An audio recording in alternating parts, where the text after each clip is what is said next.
Welcome back to the Live Great Podcast, where we explore real estate, community, and the people who make both stronger in Southeast Michigan. I'm your host, Dani Hallsell. I'm a realtor with Live Great Real Estate out of Ann Arbor, Michigan. Today, we're talking about access to home ownership, specifically for first-time home buyers who feel like the door has been closed on them. Joining me is someone who is actively opening those doors, Constance Pearson-Ramirez, Community Engagement Officer and Lender with Bank of Ann Arbor. Constance is a champion for housing equity and the force behind the bank's Community Impact Program, a powerful option designed for low to moderate income buyers.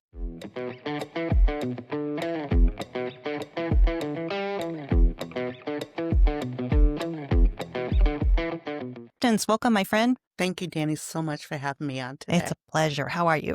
I'm outstanding. How about yourself? Very good. So we've been friends for quite a few years, but why don't you talk to the audience and tell them how you got into the lending field and what your passions are?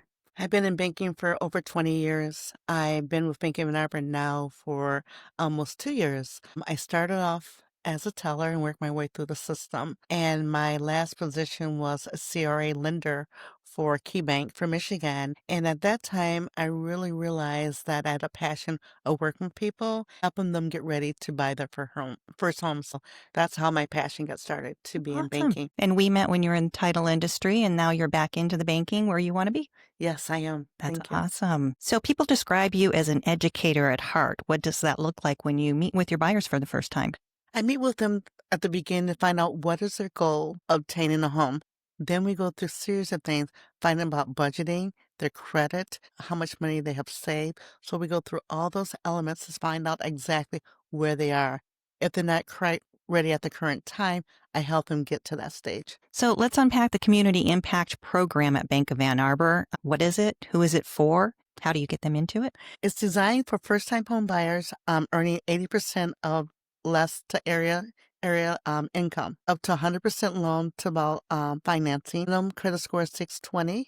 There's no private mortgage insurance, and you have to have at least $1,000 of your own money into the program. So explain the first one that you just said, the 80% or less of area medium income. AMI is the income midpoint for our area. Anything at 80% or less, AMI means that programs is tailored to low to moderate income buyers based on their local numbers.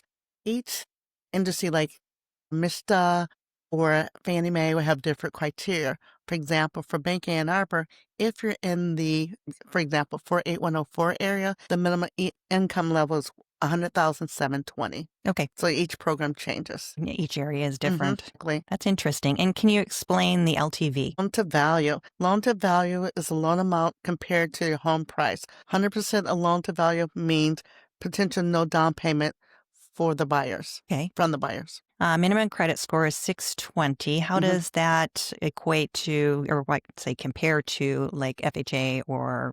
They're higher. They're about 700.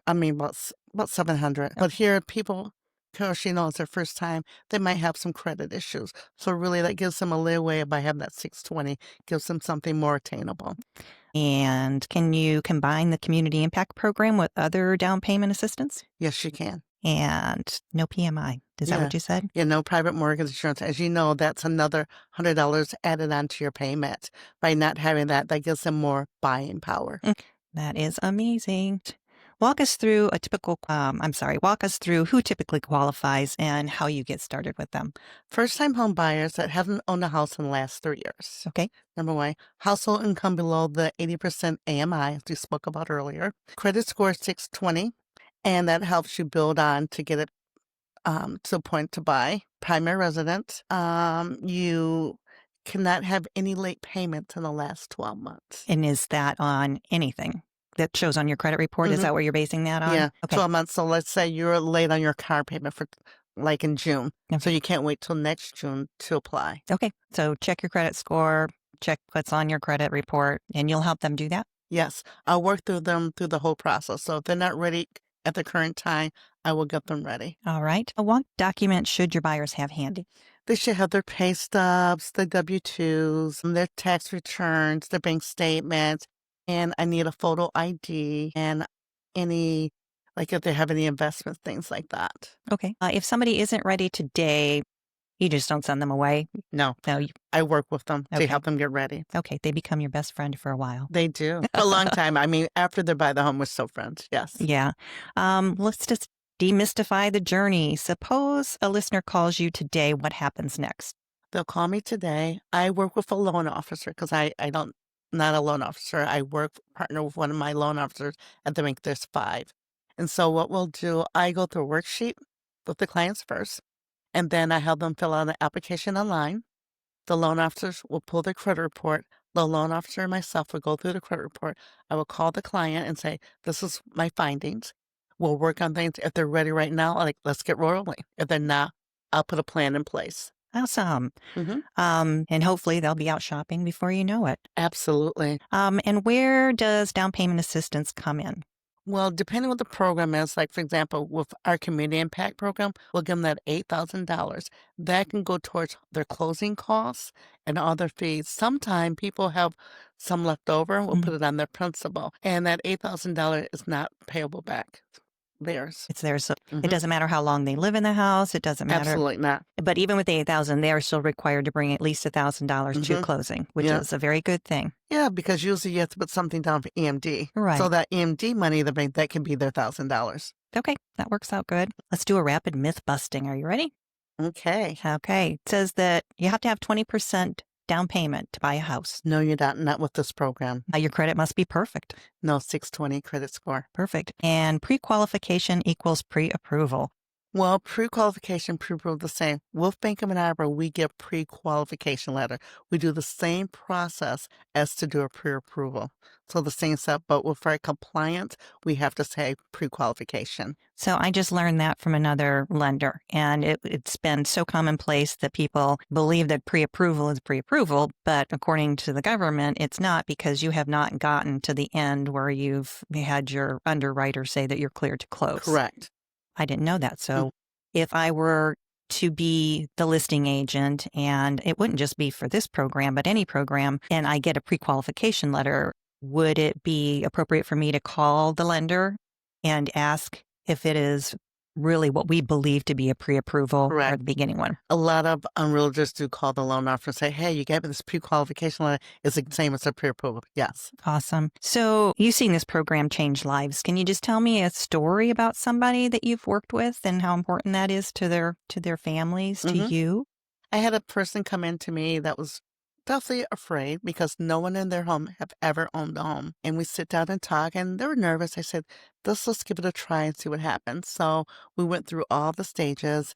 They did have some things that they needed to work on. It took us about a year to get them to this journey of getting a house. So they went through, did everything I asked them to do. In a year, we were able to get them in a home. So to me, Dani, that was so exciting for me because this person put in the work to get there. And after we got him into a home, we got some other members of his family. So to me, that's awesome. a success. Yeah. Because everyone's goal is to own a home. Right. It is. And everybody talks about how important college is or how important jobs are. But even when I was being raised from a very conservative family, we had to go to college, but my parents never pushed us to get a house. And when we finally made that decision, they were there to help assist us with the down payment. But I really wish they would have been a little more forward thinking and entrepreneurial and get us into a property sooner, because then we could have bought the fixer-upper and then had equity for the second property instead of having to come up with all that money on our own in our mid-30s. You're absolutely correct, because people really think about college and things like that, because a lot of people don't really think about owning a home because I think it's not attainable. Yeah. So that's why it's not on the forefront.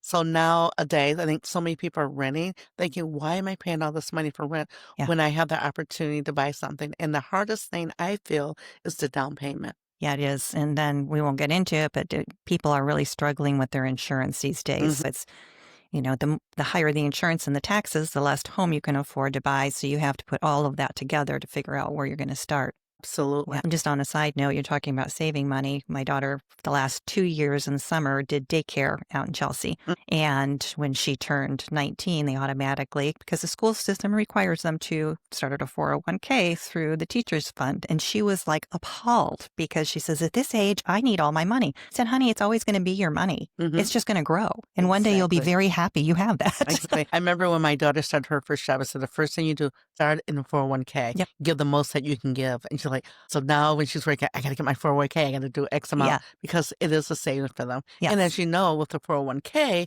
you can borrow to buy a house. Right. So you just got to make sure that you can afford paying back yourself and paying the other stuff back. Exactly. Yeah, very good. So you also host community impact workshops. What happens at those? Well, it's really kind of introduction to people to let them know what is the process of buying a house. So we go step by step. So like first you get your pre-approval. If you need to work on items, you can. Then it tells you once you go find a house, you got to find a realtor. You find your house, and then you have to do all your inspections and through the whole 9 yards. So you're educating not just from the financial aspect, but all the steps to go through. Yes, it is the educational part. Yes. And your sister is also a real estate agent. Is, yes. Shout out to Gloria Pearson at Key Realty. Yes, you guys are both lovely. Thank you. So if somebody wanted to join one of your community workshops, how could they find that? They'll find it on our website because we mostly advertise there. Also, a lot of different communities, like, for example, in our housing, I do a lot of workshops with them. Oh, very nice. So we can just contact me and I can tell you where the next workshop's going to be, and they're welcome to come. Nice. And we'll put that in the show notes with all the information. So if anybody's interested or you want to share that information with somebody, you can find it in the show notes. Awesome. Well, being my friend for so many years, it was fun putting some just quick lightning questions in here. Are you ready? I think so. Okay. I know you guys and you and your best friend spend all year going to concerts. So what was your favorite concert this year? Oh my gosh, there's been so many concerts we went to. Oh my gosh, what can I think? What's really? Let's say Howard Hewitt. I've been a fan. He's an R&B singer. I've been a fan of his for years, and I had the opportunity to hear him perform. And also, we go down to Detroit, which was Shane Park, which is a Rayford Blanket at the event now. And our seats were right up front. So a lot of entertainment this year. I was able to shake the hand that serenaded me. It was just really a great experience. So I just love music. I feel it's really good for the soul. It is. That's awesome. What is your best local Saturday morning vibe? Going for a walk to Parker Park is off of Getty's. Okay. To me, it reminds me, because I'm from Chelsea, as you know, it reminds me about being out in the country because you see deers running in the morning because I go like 7 o'clock in the morning. It's very quiet. It's very peaceful. And I'm thinking, wow, I'm in the city of Ann Arbor, but I feel like I'm out in the country. That's awesome. Yeah, Ann Arbor is the only big city that has dirt roads. Yes, absolutely. They do. And parks where you feel like you're out in the country. Yes, exactly. That's awesome. And what is your favorite cocktail these days? I like bourbon. Yum. Bourbon's very smooth. Yes. Nice. That's what I said. You didn't go to the Hospice Bourbon and Barbecue this year, and it was so wonderful, and the band was awesome again. So I missed it. Who was the band there this year? I did not get the name, but they were really good. Just like last year, they had the brass section, awesome guitar player. I mean, they did some R&B. They did some just Motown. It was just really good. Was it great? Last year was real good with the singer, though. That Lady Sunshine. She's amazing. She is amazing. Yep. So I'll remind you next year so we can go again and do some bourbon. Yes, so good. Please. Awesome. Well, if you're ready to explore whether the Community Impact Program is a fit for you or you just want to learn more, you can call Bank of Ann Arbor or get a hold of Constance. Once again, we'll have everything in the show notes to contact them. And we appreciate you coming and talking to us today. And I understand we talked a little bit before we started the program that you are coordinating with Big George's and try to help some of your folks who are buying a new house to get packages for appliances. Yes, I'm working on that to find out, work together on that. It was very nice for Mark, the owner, to suggest that. So yeah, I'm just going through a compliance right now to see if that's something that we could do. Awesome. Well, if you get that program going, we'll bring you back for an update. We maybe have Mark come in, and then we can always update show notes on that information. But that is very exciting, and that's going to really help your clients a lot. Absolutely. Dana, I want to thank you so much for giving me the opportunity to come to talk about my program, Community Impact. It's really changing people's lives. It is. It is. And I really appreciate you coming in. As you know, our podcast is pretty new, and I'm so excited to have you here, my friend. I'm excited also. Thank you. Thank you. Well, that's it for the show. If you find this helpful, follow the LIVgreat Podcast, leave a review, and share it with someone who's dreaming about buying a home. Have a great day. Thank you, Dani.